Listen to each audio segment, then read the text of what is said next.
নমস্কার বন্ধুরা, শ্রাবণী রান্নাঘরে আপনাদের সবাইকে স্বাগত জানিয়ে আমি আবারও একটা রান্নার ভিডিও নিয়ে আপনাদের সামনে চলে এসেছি। আজকের আমি আপনাদের থোড় দিয়ে একটা অসাধারণ রেসিপি বানিয়ে দেখাবো। আশা করি আপনাদের ভালো লাগবে।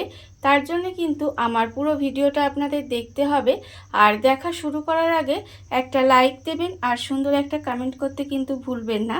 তাহলে চলুন আজকের আমি এই থোড় দিয়ে কি বানাই সেটা আপনারা একবার দেখে নিন।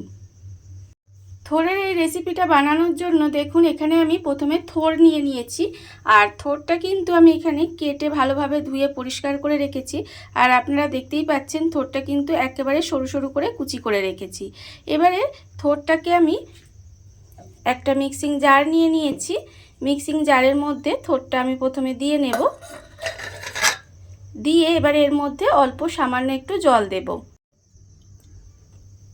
অল্প একটু জল দেবো, খুব বেশি কিন্তু জল দেব না, একদম সামান্য একটু জল দিলাম।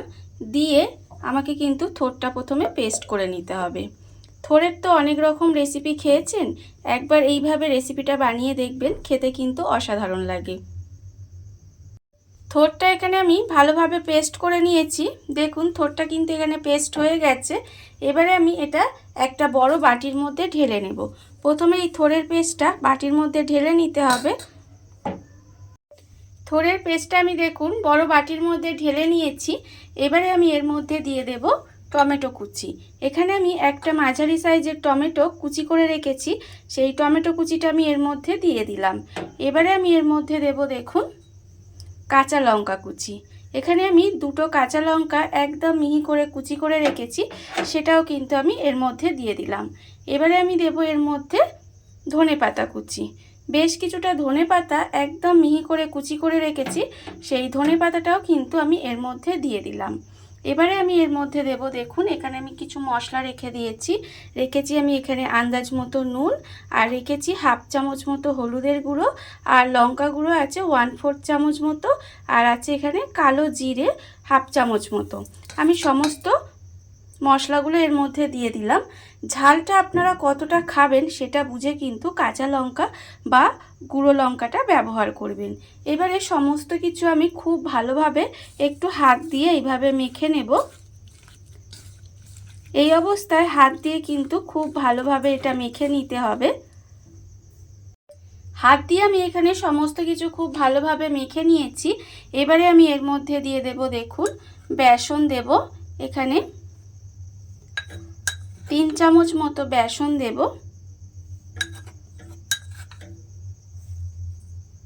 আর আমি দেব এখানে চালের গুঁড়ি। চালের গুঁড়ি কিন্তু আমি এখানে প্রায় 1.5 চামচের মতো চালের গুঁড়ি দেব। যতটা বেসন দেব তার অর্ধেক কিন্তু আমি এখানে চালের গুঁড়ি দেব।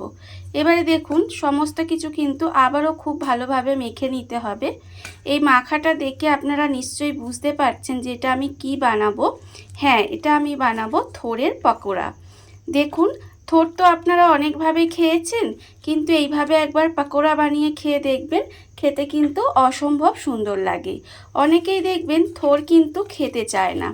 আপনারা যদি এইভাবে একটু পকোড়া বানিয়ে দেন তাহলে দেখবেন তারা কিন্তু অনায়াসে খেয়ে নেবে, আর খেয়ে কিন্তু একেবারে বুঝতে পারবে না যে এটা কিন্তু থোড় দিয়ে বানানো।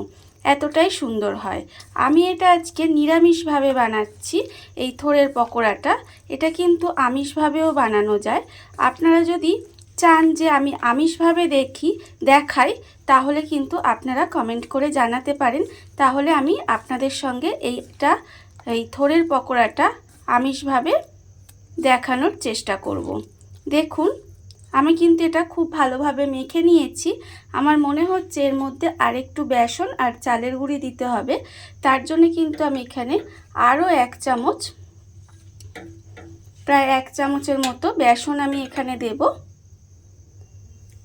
আর আমি দেব এখানে আবারও হাফ চামচের মতো চালের গুঁড়ি।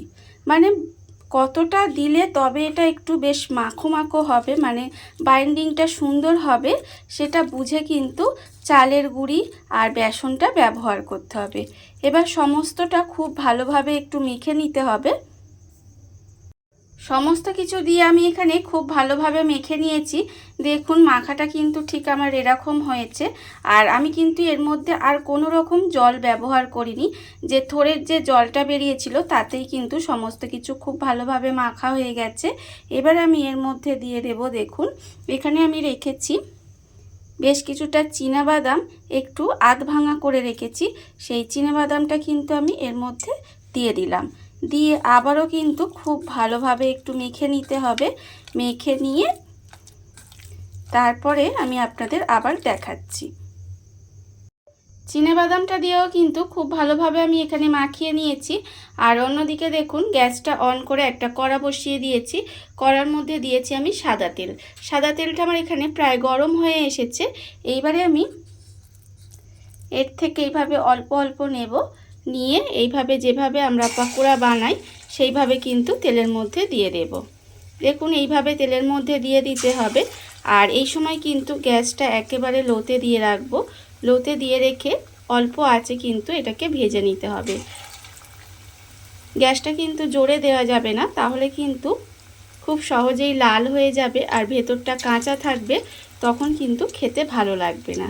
দেখুন এইভাবে গ্যাসটা লোতে দিয়ে আমি কিন্তু এইগুলো উল্টে পাল্টে একটু ভালো করে লাল করে ভেজে নেব। গ্যাসটা লোতে দিয়ে আমি কিন্তু পকোড়াগুলো উল্টে পাল্টে একটু লাল করে ভেজে নিয়েছি। দেখুন পকোড়াগুলো কিন্তু আমার এখানে ভাজা হয়ে গেছে।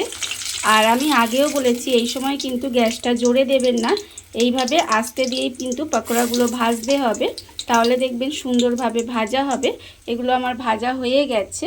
আমি একটা টিস্যুর ওপরে এইগুলো তুলে রেখে দিলাম, যাতে এক্সট্রা তেলটা টিস্যুটা টেনে নেয়।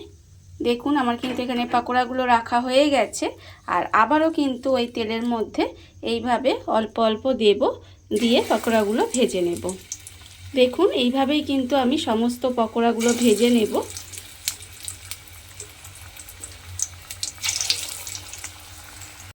দেখুন বন্ধুরা, বাড়িতে থাকা কত অল্প উপকরণে কত অল্প সময় কত সুন্দর একটা থোড়ের রেসিপি বা থোড়ের পকোড়া যাই বলেন না কেন তৈরি হয়ে গেছে। আপনারা দেখতেই পেলেন। আর এটা কিন্তু খেতে অসম্ভব সুন্দর হয়। আপনারা এইভাবে একবার হলেও বাড়িতে বানিয়ে দেখতে পারেন। আর এটা কিন্তু আপনারা চা কফির সাথেও খেতে পারেন বা শুধু মুখে সসের সাথেও খেতে পারেন, ভীষণ ভালো লাগে। এমনকি ডাল ভাতের সঙ্গেও কিন্তু এটা খেতে পারেন, খুব ভালো লাগে খেতে। আর এই ভিডিওটা যদি আপনাদের ভালো লেগে থাকে, আপনারা যদি ফেসবুক থেকে দেখে থাকেন পেজটি ফলো করে দেওয়ার অনুরোধ রইল। আর যদি ইউটিউব থেকে দেখে থাকেন চ্যানেলটি সাবস্ক্রাইব করে নেওয়ার অনুরোধ রইল। তাহলে চলুন ভিডিওটা আমি এখানেই শেষ করছি। আপনারা সবাই ভালো থাকবেন, সুস্থ থাকবেন। আবারও হাজির হব নতুন কোনো রান্না নিয়ে।